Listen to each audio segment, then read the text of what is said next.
Okay, Simen Mem Vav Ois Lamed in the Yeah. Hilchos Kashrus. Talking about Hilchos Kashrus, yeah. So Lamed Noigen Lasses Peres Mirukachin.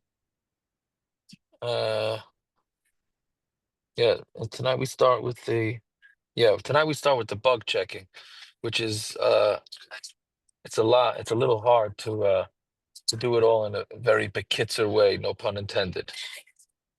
All right, but yeah, so we'll try. Noigen Lasses Peres Mirukachin. The people make Peres Mirukachin. It's like dried fruit. So nice and a Peres Teuchtzloiches, that they put the fruit inside a bottle, a mechasin, and then they cover it over. The kosher is piv v'shalfuchis behema, and they tie the knot of the container with the shalfuchis, is like the uterus of a behema. V'kach ma'amida noise l'soich taner cham. Then they put it into a hot oven, right? And sheyirukhu haperes. I mean that dries out the peres. So tzrichen lizor sheyashalfuchas b'behemek ksher. You have to make sure the stomach comes from the stomach. The stomach or uterus comes from a kosher animal. V'huchsher gam v'melicha v'adacha karoi. And it's you have to make sure it was kosher and it was salted and the whole deal. And okay, that one's not really listening again. Now we start with, if anybody wanted to know what the background was with the bugs in the water, so this is for you. Be'eris in the water in New York City. By the way, it's only a problem in New York City.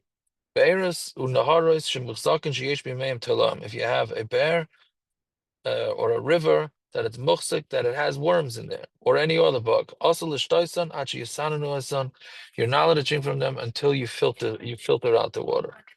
Now, by the way, it's only bugs that you could see. Every water has bugs. It's just, and the air also has bugs. So you could only bugs that are visible to the eye are a problem. But anyways, you have to filter it out. Yeah, even with the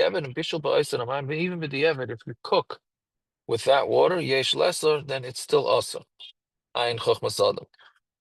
So, also lishris b'mayim zeh, you can't soak water in this, you can't soak meat in this water, or to wash any food in it, right? Because the talaim are stuck in the Michael, right?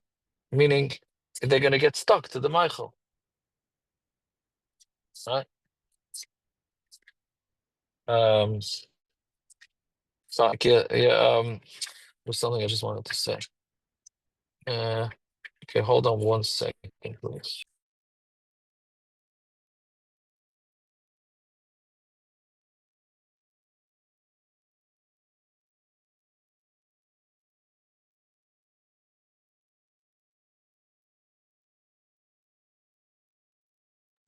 Okay.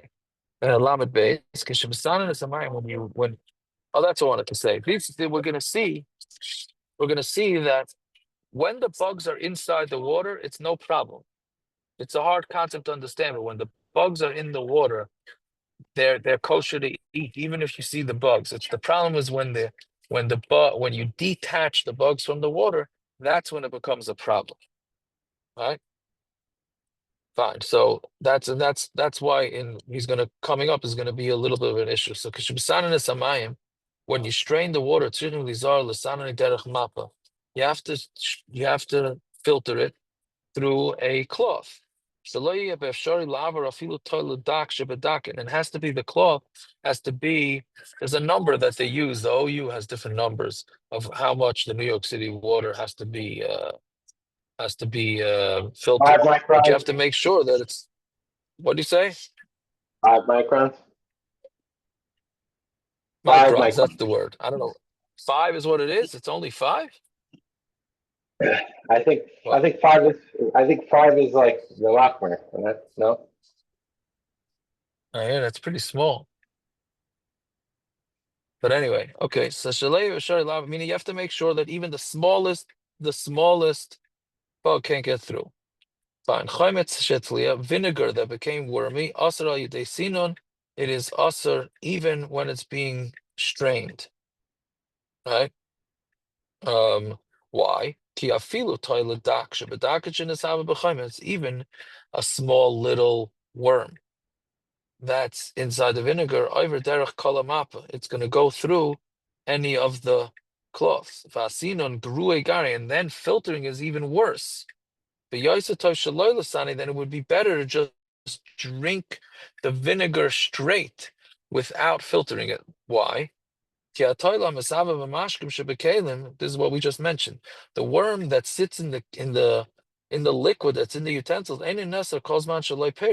is not usher if it never separated. We said that as long as the bugs were born in the water and never were removed from the water, then those bugs are not usher. So it would be better if you just took the vinegar and drank it straight. But now that you filtered it, so now the bug went on the filter, so it's separated from the vinegar, and now it went back in, right? By the asinun ikolamecha shema yifresh ala misanenes, through the filtering, maybe it went onto the filter v'achar kach yaser, and then it went back into the liquid, into the vinegar. But muvchar, what's the best is larsiach tchilas l'chaim. It's the best thing would be to boil up the vinegar first, and then filter it. Because by boiling it up, it's going to die. And then it's not going to get through the cloth. Now, obviously, this is going to depend on what types of bugs. Each one of these things has its own. This is why you have so many different opinions of how things work, because you could have different infestations in different times of the year in different parts of the country and different types of bugs, etc., etc. So therefore, that's why these halachas are so confusing. That's why personally I don't answer. That's why I personally don't answer these questions, because I'm just not up to date. And Baruch Hashem, we have lots of kashrus agencies, and they are busy with this. Oh, by the way, Fine. the New York City is 50 microns according to the OU. 5-0? 50. Wow, that's I thought it was wow. Did they adjust that?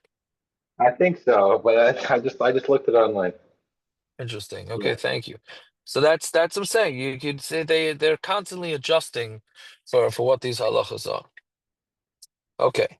So Talama Gedalim Papyrus, but now fruits has the same thing. And this is a fascinating thing. You tell people that there are scenarios where you can see a bug in a fruit and bite right into that fruit and eat it, and it's 100% mutter, and they'll look at you like you're crazy, which they may be right on that too. But they're gonna think like, what are you talking about? Yes, it's the same din. If you have a bug that grew on a fruit that was detached from the earth, or you had an apple sitting on your counter and you went off for winter vacation for 2 weeks, you come back and you see a bug crawling on that apple, and for some, it's not practical because you will never know whether that bug already left the apple and came back on. But theoretically, if you had a camera on that apple and you saw the bug be born, and then you saw the bug never move, then you 100% can go eat that bug without any shilas. So when you have worms that are attached to pears, when they're still attached to the ground, but when it's attached to a tree, that's awesome, because that's as if it's crawling. That's what the pasuk says. It's crawling on the ground. Even if it didn't separate from one place to another place. And sometimes you'll have the worm in the fruit, v'chein b'pilin and beans, kidneys, those types of beans come in or sometimes you have a little black dot. And that's where the worm, those black dots are where the worm started to take form. And there you have to dig it out with depth. The also come out because it's also just like the actual worm, right? So you have no idea, because basically you have no idea if it's there, it's not there, right? But it's just developing. So therefore you have to cut out that whole thing, which is very hard to do with fruits and vegetables where you see these black dots to know what they are. Okay, lamed hey, kol prisha darka latliya ba'odim u'mechover. Any fruit that normally gets wormy when it's attached to the ground. Im avru alav yud beis chaydesh mishanitlash. If 12 months passed from when it was ticked off the tree, then mutter, then the bugs will come. Mutter ki kol bria, saying by etzem enim eskayim yud beis chaydesh. There's a rule that any creation that has no bones will not last 12 months and it'll decay. Ukvar nasa ka'afra ba'alma, and it's like dust. Umashum chashash shemet liu batalish, and because of the chashash that maybe it became wormy after it became detached, tzrichen lebadgan, you have to check them with hashal chatalema. You have chushim shenimtza v'chutz, and you have to get rid of all the worms and the avchushim that are found on the outside. V'achakach yitneim l'mayim tzoininim, and then you take the fruit and put it into cold water. V'yavrim yafe yafe, and then you move the water around very well. V'yalo atelaim v'anukamen l'malav, then the worms will rise up to the top. V'yashlichem, and then you get rid of them. V'achakach.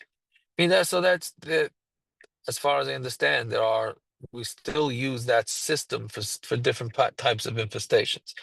And then after that, you put into boiling hot water, that if there's any worms left, yamas miyad, it'll die right away, v'lo yifresh, and it won't come out of the fruit.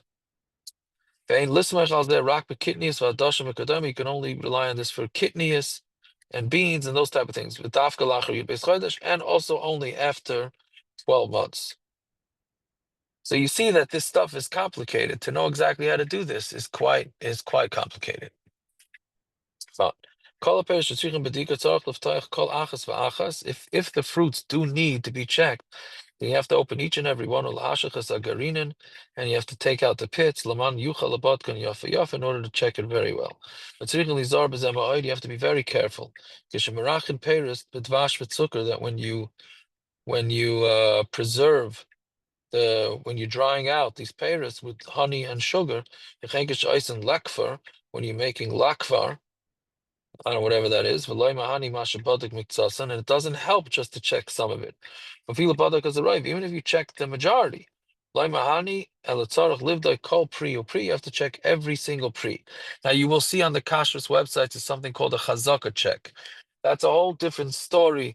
That's where it's not necessarily more than 10%. We paskin that it's considered infested if it has more than a 10% chance of infestation. Less than a 10% chance, you don't have to check. So some things are borderline. So by checking 3 pieces from a particular box, then that makes it into a chazaka. But it's complicated when not all kashrus agencies agree that you could do this, and it would depend on the infestations, etc., like we've been saying. Sometimes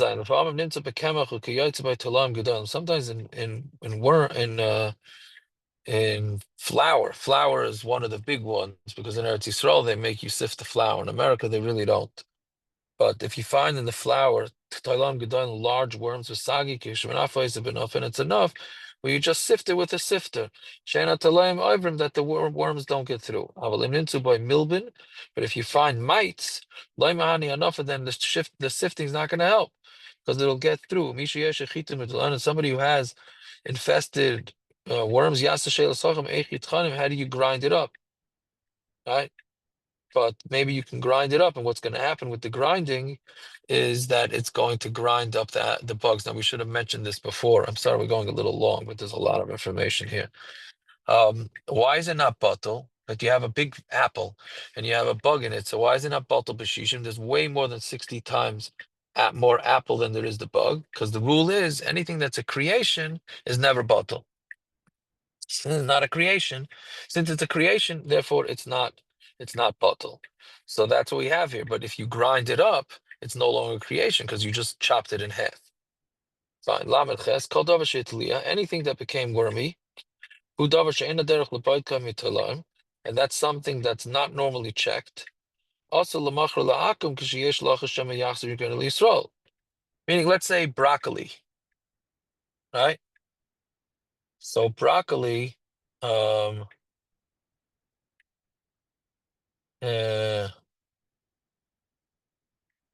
I don't want to say, I don't make controversial statements, but most raspberries, let's go. Raspberries, most kashrus agencies say, no way. You can't kasher it. You can't check it. So then the Kitzur is saying you can't sell it to a guy either, because we're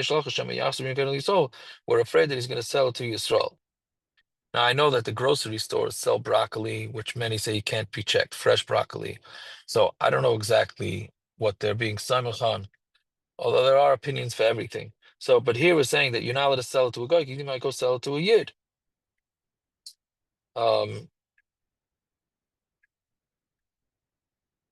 Umutter, that's that whole din from the Kitzur is really not so pashut. How are you being over lifnei ivra through a guy? Okay, umutter lasses menu yain sarov, but you are allowed to make schnapps from it, because you're not going to have the actual grain, just going to have the zaya like we saw last week. And we're also, maybe you shouldn't be able to make whiskey out of it because it might come to a takala. To eat it that way. As long as they don't have to wait a long time. Right?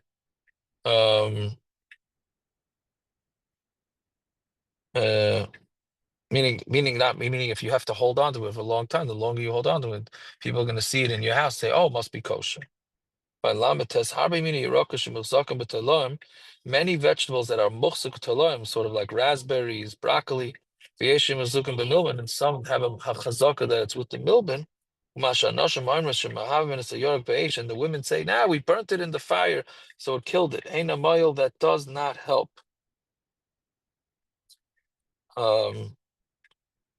Right, but I guess in the Metzias, for whatever reason, the fire wouldn't kill it. There's types of vegetables and fruits that they're so muchsik with worms, and that's what we're talking about, raspberries and those type of things. If you're Yerushalayim, you shouldn't eat that at all. And there are some peiros that the seeds have muchsuk with the lamb, also lachli, you're not allowed to eat it. So now this kitzur is really an answer, because a lot of people say, this must be a newfangled thing because we stopped with insecticides, and it can't be that all gedolim of previous generations were eating bugs. You see the Kitzur Shulchan Aruch written almost 200 years ago, right? 160, 170 years ago, they all had bug issues, and you see that they had problems. So this is not a newfangled chumrah. Fine, walnuts have these mites. But mivchan lazeh, and the way to figure out the bechina, to test it, is when you take the food out of the shell, and you hit it against something has a little warmth to it, then the bugs will come out. You have to be very careful. Okay, obviously this was in the Kitzur's times. Nowadays you have all the other different ways that you have bugs. So you just ask your local kashrus agency of exactly what you're supposed to do. Okay, we will stop over there. Everybody should have a good vach and have a good night. Shkoyach.